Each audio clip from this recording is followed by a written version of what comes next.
America প্রবাসী online activist Ilias Hossain তার ফেসবুকে লিখেন, ডাকসু ভিপি পদে পাকিস্তান প্রার্থী সাদিক কায়েমকে ভোট দিন। আমি কদিন আগে একটা পোস্ট দিয়েছিলাম যেখানে বলেছিলাম সাদিক এবং আবিদ দুজনেই আমার পছন্দের, কিন্তু গেল কদিন ধরে ছাত্রলীগের বিভিন্ন নেতা যেভাবে শিবিরের প্রার্থীকে পাকিস্তানি রাজাকার বানানোর চেষ্টা করছে তা পক্ষান্তরে আওয়ামী লীগের বয়ান প্রতিষ্ঠার চেষ্টা। 1971 সালে ভারত পাকিস্তান যুদ্ধে পাকিস্তান দুই ভাগে বিভক্ত হয়, যার পুরো ফল ভোগ করেছে আওয়ামী লীগ এবং ভারত।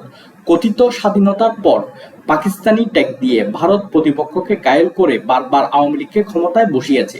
বিনিময়ে ভারত বাংলাদেশকে লুটোপুটে খেয়েছে। বাংলাদেশের কোনো মানুষ চায় না এদেশ আবার পাকিস্তানের সাথে এক হোক। সবাই বাংলাদেশি। এখন আর এদেশে পাকিস্তানি ট্যাবলেট বিক্রি করা যাবে না। পাকিস্তানি ট্যাগ মূলত ভারতীয় সফট আর্মস। এই আর্মস যারা ব্যবহার করবে তাদেরকে আমরা ভারতীয় দালাল মনে করব।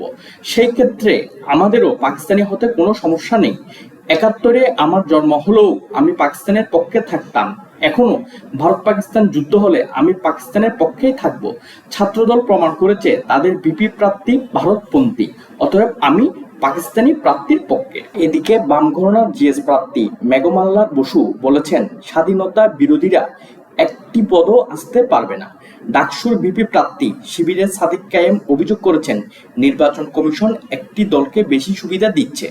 ভোট ভাগাভাগি যাতে না হয় সেজন্যই এনসিপির জিএস প্রার্থী আবু বাকের মজুমদারকে সমর্থন করে সরে দাঁড়িয়েছেন এনসিপির সাবেক নেতা মাহিন সরকার।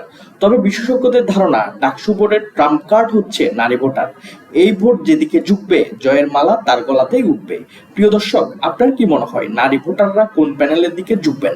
আপনার মূল্যবান মতামত কমেন্টে জানান। বাংলা বুলেটিন চ্যানেলের আজকের ভিডিওটি ভালো লাগলে ভিডিওটি লাইক ও শেয়ার করুন এবং বাংলা বুলেটিন চ্যানেলটি সাবস্ক্রাইব করুন।